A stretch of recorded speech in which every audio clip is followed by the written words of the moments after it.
Good evening and welcome to tonight's live webinar where we look at the ASX investment opportunities in review for the 22nd of June.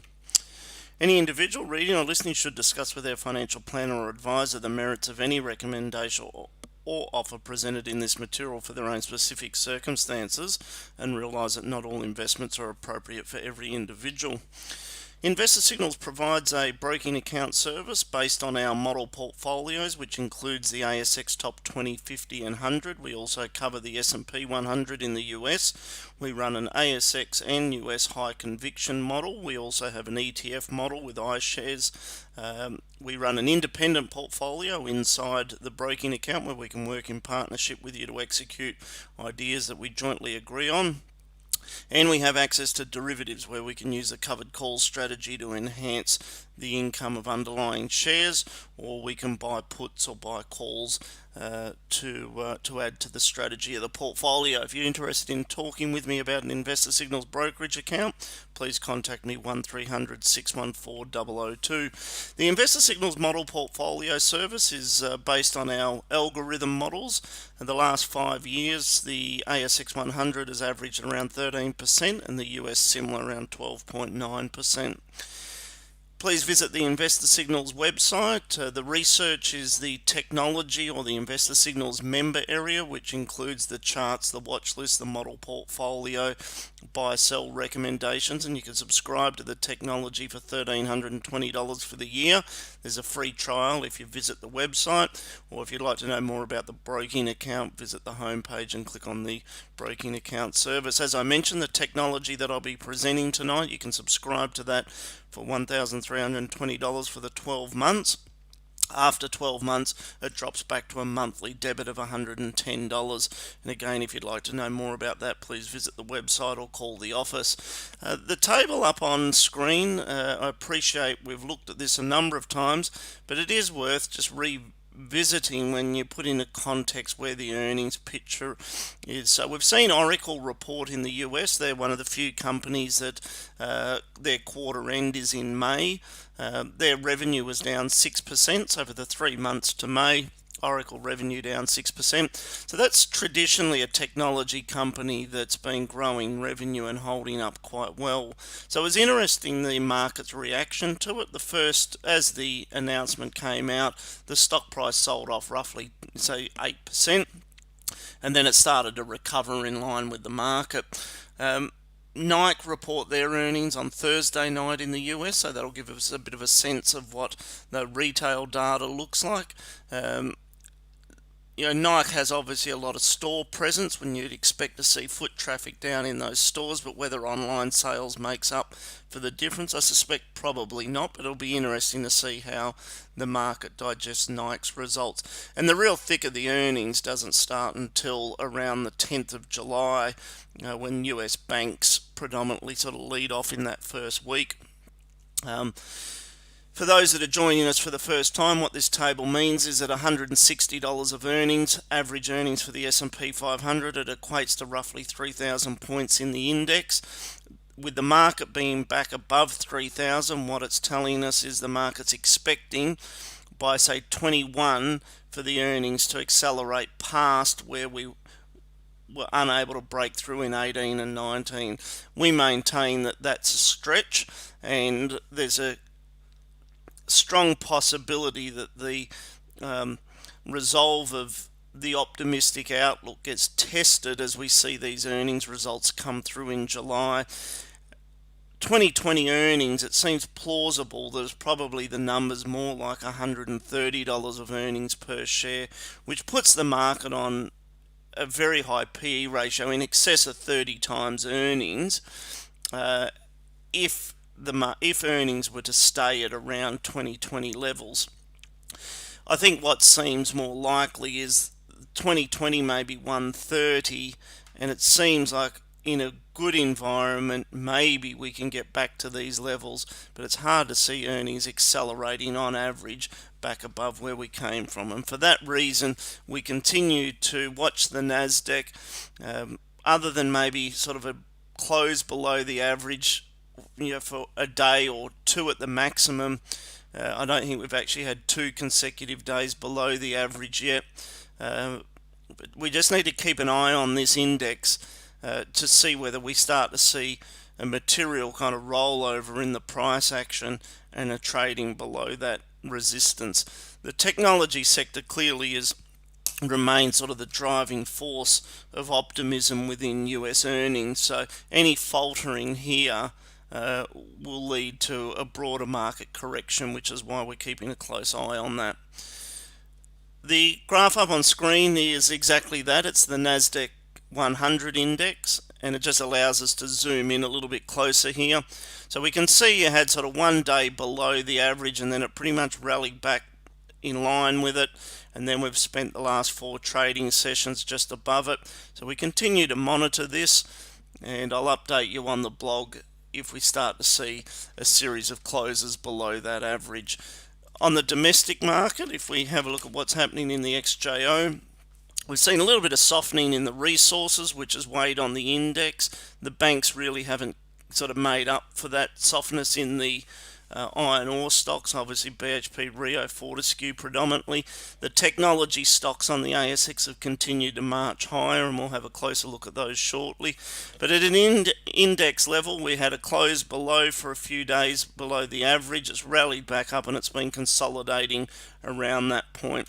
If we just close it in a little bit further, so the index is under sell conditions, and for the moment we're assuming this 6200 resistance stays in place.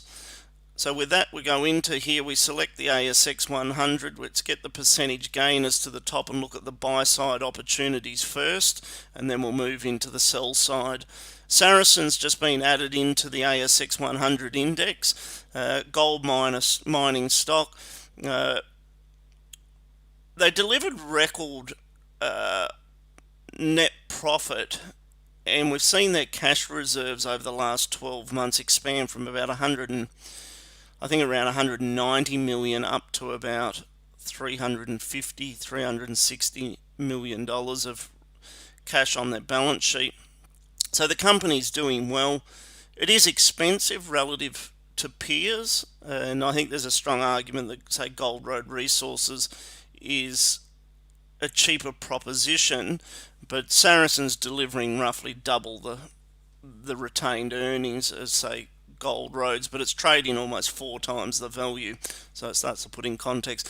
But given that this has recently been added to the top 100 index, fund managers would have already been increasing their weighting to it, but now that it's in the index, it starts to certainly get more coverage, and at the margin we'd expect to see incremental buying build there. The backdrop for gold remains positive, and we've seen gold sort of rally off that 1700 support, pushing up to 1750 at the moment, and looks like it's ready to maybe push up towards that 1800 level, especially if you start to see a bit of risk off in US equities. So we toggle through the stocks. So Northern Star again within the gold sector. So the gold sector performed very well today. Northern Star's corrected from 15 down to 13, finding support there at around 1350. And all these are under algorithm bias signals. Newcrest, we've been buyers of Newcrest really from much lower levels. And each time it's pulled back, we've participated in adding to the exposure. So the most recent level there was a pullback below $30. There's a buy, and it's now pushing up towards that $31 level. We may see some positive production growth out of Newcrest, which has been one of the issues that's weighed on the share price a little, is their production profile has been relatively flat for the last 12 months or so. But I'm expecting to see improved numbers in the second half of this year, which if gold can hold up at these levels and they get an increase in production, it may help to propel Newcrest to much higher levels. ResMed, so this has been a stock that we've participated in. I've been talking about it on the blog. Pushing up to 25.80 is probably starting to get up to a level where you may want to think about taking profit. It does trade on a high PE ResMed, but certainly a good good business with good long-term prospects. Their shift into technology makes it sort of diversifies the risk a little with ResMed. But under algorithm buy signals, it was one of the few. We haven't had many algo buy signals in this market. We're predominantly seeing patterns of lower highs and therefore more sell side signals. ResMed had an algorithm buy signal, which is the marker at the bottom there, on the 10th of June, and since then it sort of rallied from say $23 roughly up to almost $26. Ansell, so under algorithm buy conditions, we just feel this is maybe getting a little expensive and we want to see more transparency around the earnings. Illumina, this is one that I've flagged on the blog. We're looking at support there at around 160. We recognise this is probably a slightly higher risk sort of proposition than many of the names that we've been focusing on, but running a stop loss below maybe that 135 level or even a break below 155, we think that sort of that on the commodity side, we could see that push a little bit higher. CSL under algorithm buy conditions at the moment, and we've been buyers of this on the low there around 285 and looking for that to move higher. There are some risks around earnings given the impact of blood collection centres during the COVID period. We're not clear as to what impact that has on CSL's earnings short term, so just be a little bit careful with the position sizing. I'll have a look at when we expect to see an earnings announcement out of CSL, but any weakness around this period I would suspect becomes a good buying opportunity for CSL long term, but certainly have a think about exposure there even at the levels where it's at the moment. Westpac, still a little bit cautious on the Australian bank, so it's not an area that we're participating in at the moment. NIB Holdings, so it's a bit surprising the strength in NIB and Medibank. The health insurers have both performed well, and I think the explanation for that is not so much an earnings growth explanation. It's really been it was an area that was left behind, and on a yield basis, when at 4% dividend yield on average across NIB and Medibank, they look attractive relative to other areas of the market where yields have compressed further. But I just don't see where the earnings upside is in NIB or Medibank at the moment. So we'd want to see more detail out of the upcoming earnings result. Beach Energy, maybe around this 150 level, looks to be support. Our preference is still Santos over Beach. Fortescue. Fortescue's remained under buy signals, whereas both Rio and BHP have now shifted to sell signals. If we saw Fortescue down at around 1250, I think that provides another entry opportunity, but where it is at the moment, I wouldn't be chasing Fortescue at the moment, but it does remain in the model portfolio. Sonic Healthcare, we like this, but back up near the top end of its resistance level, so I think it tracks sideways, and we really wouldn't be a buyer in this unless we saw a more material pullback. Orica, thinking that there's support there at around that $17 level, but a little like Illumina, we recognise it's a higher risk kind of proposition at the moment in the market, but it does look like there's some buying interest there, and you got to remember that Orica had no problem getting their placement away, raising capital, so the balance sheet's in good shape there with Orica. Santos at around that $5, I'll flag that as support. So Ramsay Health Care at around $65, tracks sideways. Again, don't see too much in the way of earnings growth there. JB Hi-Fi, we think's expensive at the moment. As I'm moving through these, it's just worth noting that even though these are under buy conditions, primary algorithm buy conditions, you're seeing the negative pivot point or the interim trend pointing down. And there's only, I think, one stock in the top 50 at the moment that is actually under algorithm buy signals and under current positive pivot point there. So what that tells me is we are sort of near the top end or an exhaustion of this current rally that we're having in the market. NextDC was added into the top 100 index, as was Saracen. NextDC we'll keep an eye on. If we look at the history here, it shifted from sell signals to buy signals back in 2016, and it's continued to remain under primary algo buy signals the whole way through here, which is these green markers at the bottom. The most recent signal was an entry there at around 650, and the stock's pushing up towards 10 at the moment. ASX, great business, we like this, but it is expensive and we're seeing trading volumes fall away a little, so not sure that it's an environment for the stock price to push higher. QBE, we're avoiding that at the moment. AusNet Services, again one of the few names that we've seen under algorithm buy signals or under a new algorithm buy signal. This came through on Friday, so I've updated the blog today on this. We're just looking to see whether buying support builds around this 165, 167 level.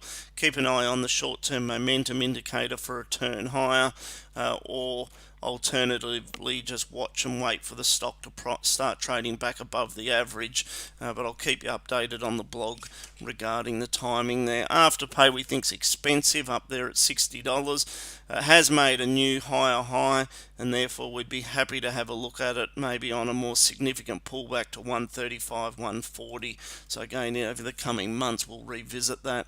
Dexus, not doing there at the moment. Preference still maybe Goodman Group, although I'll get to that shortly and discuss that. APA, we like this business, 6% earnings growth, roughly 4% dividend yield, in a defensive sector, with support at around $11, but really tracking sideways at the moment, so not sure that there's a real opportunity there. Sydney Airports, obviously we've seen an increase in COVID cases globally. Doesn't support the case that international travel returns any sooner. Domestic travel, probably yes. What does that mean for Sydney? This pullback may actually create a reasonable buying opportunity in Sydney, so let's just keep an eye on. I've marked sort of a support level there that if we saw it back down sort of below 580 to maybe 530 in rough terms, it might be an opportunity to reconsider Sydney Airports. I don't see a real strong turnaround in the stock price until probably the fourth quarter this year, so more sort of that September to December period. But we'll watch that just to see around that sort of 575 level if it starts to find support. TPG we liked. I'd spoke about this as a better growth opportunity over Telstra, but at around $9 it's full value. We're looking for a more significant pullback before jumping back into TPG. Flight Centre not doing there at the moment. So now we've shifted out of buy signals, so there was only a handful of companies out of the ASX 100 that are under buy conditions. The rest, as I move through these, are all under primary algo sell signals. So again, what that means when I say a primary algo signal is that its most recent signal is a red box up the top, which is the algorithm sell signal, opposed to the buy being the green signal at the bottom there. So what we're now looking at is James Hardie making a lower high formation here, and we're expecting the stock just to run into resistance on valuation grounds there. South32 has been in a downtrend for almost 2 years now, so we've seen this pattern of lower lows and lower highs, and the algorithm sell signal that continues to move lower. So this might be an example just to stop and think about that over the next 6 months we may see this downtrend exhaust, and we'll see the stock move out of sell conditions into algorithm buy conditions, and at that point in time it'll be added back into the model portfolio. So it's worth just pausing and thinking about the stocks that are in long-term downtrends. What we're trying to do is capture the early stage of those stocks recovering. South32, there's no sign of that at the moment, but over the next 6 months will certainly be interesting to see if we see that shift to a buy condition.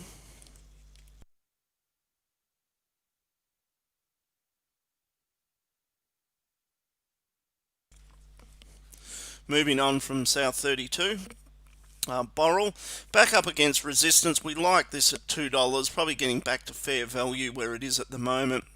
and I've just flagged there maybe between 4 and say 4.45 it starts to run into resistance. Evolution, the pullback hasn't been as deep. We're looking for something below $5. May yet play out, but we haven't seen that algorithm buy signal occur, but I don't think we're too far away, so we'll revisit that on the blog if we see that shift to buy conditions. Insurance Australia Group, sell there at around $6.50. It moved lower. Will be interesting to see what the upcoming earnings results look like, but again, a little bit like South32, this might be an interesting name just to keep an eye on to see over the next 6 months when it shifts back to buy conditions. Link Administration under sell signals, lower high there. Amcor, so around that $15 we'd always flagged as an area where the stock was likely to run into resistance. Suncorp, still cautious on them. Not sure they've taken enough provisions for loan defaults. So we see that as a slightly higher risk proposition in the market and avoiding that for the moment. ANZ is under sell conditions. CBA, so we've had a recent sell signal there up at roughly say $70 odd. The stock at the moment's had a little rebound from that initial sell-off, but a bit cautious, and at the moment if we just zoom in and have a closer look, it's slightly above the average. But, we're still cautious that this resistance probably stays in place. So I'll again keep you updated on the blog there. BHP, so that's now been removed from the model portfolio. So we had the algorithm sell signal there at around $38. Bendigo had the sell signal there at around $8.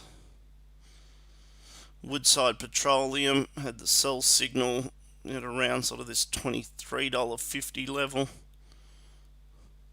Bank of Queensland, recent sell signal there at around $7. So it's really interesting. I can't recall a period where we've had such a large build-up of sell signals like what we're experiencing at the moment. Wesfarmers up at around this $44.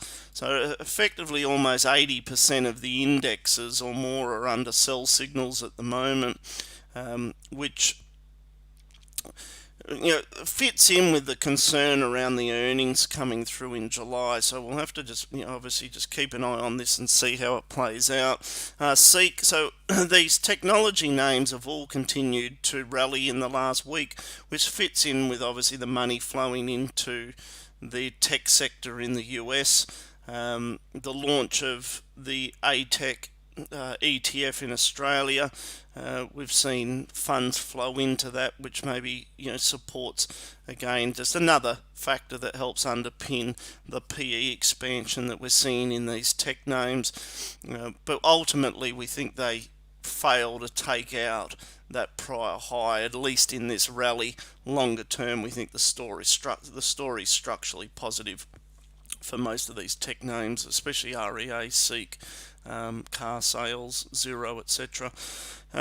National Australia Bank, cautious on that at around that $21 level. Rio under sell conditions there at 103. Mirvac under sell conditions at around that $2.60 level. REA Group, so we just pause and have a look at this. So sold off, obviously made a lower low, rallying back. Again, we don't expect it to take out this high on this rally. A little like the Nasdaq, just want to keep an eye on this and see whether it starts to exhaust and starts to trade below that average. We think that pattern will play out pretty much in line with what we've looked at on that Nasdaq chart. Brambles, so we like the story here, roughly 5% earnings growth, just under a 3% dividend yield. We think the stock tracks sideways, but if we do see a sell-off in the US equity market, we'd be happy to take a look at Brambles at lower levels, but for the time being it's ran into resistance at around that $11.80 level and it's under sell conditions. Ampol, which is the old Caltex business, running into resistance at around that $29 level, and I think that's right on a valuation basis in the absence of sort of that takeover deal being put back on the table. Reliance not really doing it there at the moment, just highlights undersell signals. Woolworths now under sell conditions at around $37, $38. We don't see it moving substantially lower. I think Woolworths and Coles are fairly defensive places to have cash in the market and collect a dividend at the moment. So any downside in Woolworths we think will be fairly limited. Iluka Resources, so under sell signals there at around that 950. Oz Minerals, so this is a stock that we like the longer term fundamentals on. Copper's had a reasonable recovery, but at the moment we see Oz Minerals starting to run in a resistance around $11, looking to buy into that on the correction over the coming months. So I'll keep you posted on the blog from a timing standpoint with that one.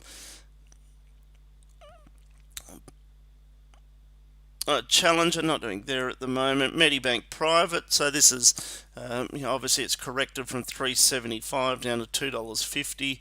It's had a roughly a 50-cent bounce off the lows there. It's under sell conditions.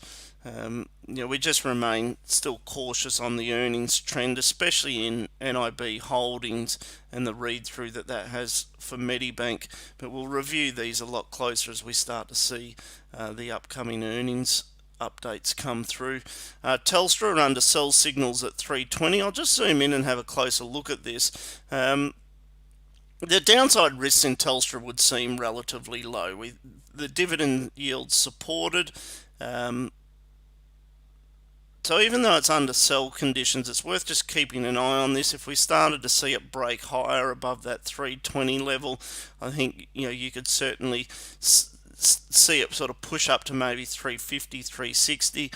I do like the longer term story for Telstra with the separation of the infrastructure side of the business, and we'll just mindful that it's under sell conditions at the moment, but on a valuation basis it's certainly starting to look attractive. AGL under sell conditions there, and we've seen it really trend lower over the last number of years. And most recently it sort of had the sell-off from 21 down to 15, rallied back under sell conditions there at around 18, now trading still below that $18 resistance at the moment. Computer shares bounce back. I think this sort of fits in with the fundamental story. I think computer shares starts to get expensive at $14, and that's up against resistance where it is at the moment. Car sales, expensive. We really like the growth story here with car sales. We see the business returning back to probably double-digit earnings growth next year, but up at around $18, it's fully valued, and there's not much margin for error here. So if we see a softening in that technology area in the US, that'll feed through to downside pressure in car sales. It's a stock at lower levels that you'd want to think about adding to your portfolio. And on the next algorithm buy signal, we'll certainly be highlighting that on the blog. Coles running in a resistance at around $17, which seems about right on a valuation basis. Lendlease, terrific business, just hard to get a handle on what the demand side looks like in the current sort of 12 months or 24-month outlook. It is under sell conditions there at around $14. And again, I'll keep you sort of updated on the outlook there. Macquarie running in resistance at around that 120 level. Xero, good technology play there. It is getting expensive. Scentre Group, so retail property side, again, hard to get a picture as to what the full impact of the earnings trends are here, but for the moment the algorithm's highlighting the lower high formation. We can see it below the moving average, so the pressure still appears to be to the downside there. Cleanaway, this was one of our preferred sort of recovery opportunities in the market from a risk reward standpoint. We're comfortable with this. It's got back to a level where it's expensive now on a 12 months earnings outlook. We've taken profit on it for that reason, but certainly if we saw an opportunity to buy back in at around 180, 190 over the coming months, we'd be happy to add that back into portfolios. Domino's not doing there at the moment. Goodman Group, so we like this operates a property trust around just over 2% dividend yield, focused on logistics centres and low gearing. So it's got all the sort of right metrics there for us to be attracted to it as an investment opportunity. But at $15 it's expensive, so we just want to see a pullback in that before we add that back into portfolios. AZJ up against resistance at around $5. BlueScope ran into resistance at around 13. Incitec, encouraged by the $600 million capital raising they did. The balance sheet's in good shape. Maybe a little like South32. We need to watch this one closely to see when the selling exhausts and it starts building a new uptrend.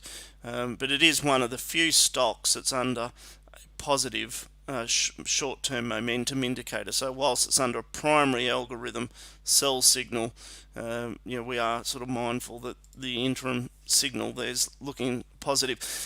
Cochlear, so after sort of being bullish on this at around this 160 level, back up at 200, we see that as full value. We look at the alignment in the technical signals. We're under primary sell signal up the top. We got the interim sell signal there, and it's struggling below that moving average, so we see downside pressure there in Cochlear. Coca-Cola, not doing too much here at the moment. They've flagged the sell signal there at around 950, and we really just have to wait and see what the earnings guidance looks like there from Coca-Cola. You would assume that around that 850 is probably about where support is, but given that a lot of these companies have withdrawn earnings guidance at the end of the March quarter, we're really not going to get a sense of where the new normal level of earnings are until we sort of get through the next 2 to 3 weeks in the US, and then obviously Australian companies begin to report more in that August period. Charter Hall up against a resistance there at around $10. Oil Search resistance at $4. Magellan resistance at around 63. CIMIC Group, we like the story here with CIMIC and think that this downtrend's probably nearing an end. Construction and infrastructure spending should be one of the bright spots of the economy over the next 12 months. The concern with CIMIC is bad debts in this environment, but given that they've cleaned up their balance sheet after writing off the $1.3 billion in the Middle East, their focus on Australia, Asia and New Zealand seems like a cleaner story. Hopefully it becomes sort of one of the better recovery opportunities in the market, and for that reason just want to keep a close eye on CIMIC. I think Worley's cautious there. We think that $10 resistance is significant and the stock moves lower. Vicinity at around that $2, there's resistance. Nine Entertainment around that 175. We can see the algorithm engines flagging the high there.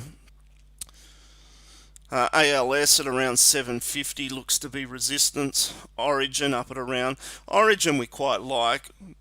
The fundamental story here in earnings growth from the LNG project in Queensland. We're continuing to see the dividends increase from that. But for the moment, back at around $6 is full value for Origin. So on a risk-reward basis, given sort of the concerns with the market, there does appear to be chances of slight downside pressures in Origin, but it's certainly not a stock that we'd be shorting. We think sort of the longer term trend is higher in Origin. We like sort of what's going on in the company, but short term at $6 it's maybe back near resistance. Spark not doing it there at the moment. A2 Milk not pursuing that. Treasury Wines had a rally up to around this $11 level, $11.50, shifted to sell signals. We've seen it move sort of back down $1 from there. So until we saw a more material break higher, we just highlight that it's under sell signals and resistance there at around that $11.80. Aristocrat, I think Aristocrat was added into the ASX Top 20 index today, or at the end of last week, and Amcor may have been removed from the index. But we're actually cautious on Aristocrat. We think at around this $28 level the stock looks expensive. Star Entertainment, resistance at around $3.50. Last week I flagged the risks in both Crown and Star, and I think we're starting to see those sort of unfold at the moment. I think the added uncertainty around border closure, especially at the international level, should feed through to sort of a delayed recovery in earnings for both Star and Crown. So cautious there, as is the case with Tabcorp. While sentiment will obviously improve, or has improved, at the prospect of pubs and clubs reopening, the structural earnings issues in the Tabcorp business, I don't see it being an environment that the stock price can accelerate back up to these levels. So for the moment, we're focusing on resistance there at around 370. Stockland's resistance at just above that $4 level. Downer resistance sort of on that old high there of around 550. So preference is CIMIC over Downer. Atlas not doing there at the moment. Cube resistance at around that $3, but we don't see the downside risk significant there. GPT under sell conditions. Transurban. So they came out with a trading update today. I haven't had a chance to read through it in detail, but I understand the dividend has been cut, not quite by 50%.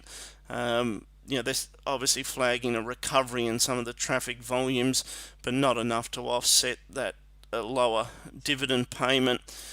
So the probability of it moving past that $15 level again seems quite low. So I think we're now up against resistance there for Transurban. Crown, as I spoke about, similar to Star Entertainment, running in a resistance at around $11. Qantas resistance there at around 5. Aurora, so here's a great example. So we're seeing this lower high formation through here. It's under algorithm sell signals, and then we're seeing a significant earnings downgrade there from Aurora. It's probably down at a level where it starts to look attractive on a counter trend bounce, but I'll review the earnings picture there and update you via the blog. WiseTech Global up against resistance at around that $25 level. Altium resistance at around $37, and then Virgin Money, and then there we are back to Saracen. So I do apologise, it's not a more upbeat recording, but we're just at that point in the recovery cycle where it looks like the majority of companies are starting to exhaust the recovery on a valuation basis. We start to soon sort of see verification of where earnings are at over the weeks ahead, and I think it'll just be a period where the market's going to have to sort of reassess where the correct price for a large number of stocks sits. So with that in mind, having a weighting towards healthcare, a weighting towards gold stocks, having some hedging in place in portfolios. Think about Bear, BBUS, BBOS, maybe long Aussie dollar as the Yank ETF, increased cash exposures at the moment, and let's just keep an eye on that Nasdaq indicator in the US there as a sort of guiding indicator there as to when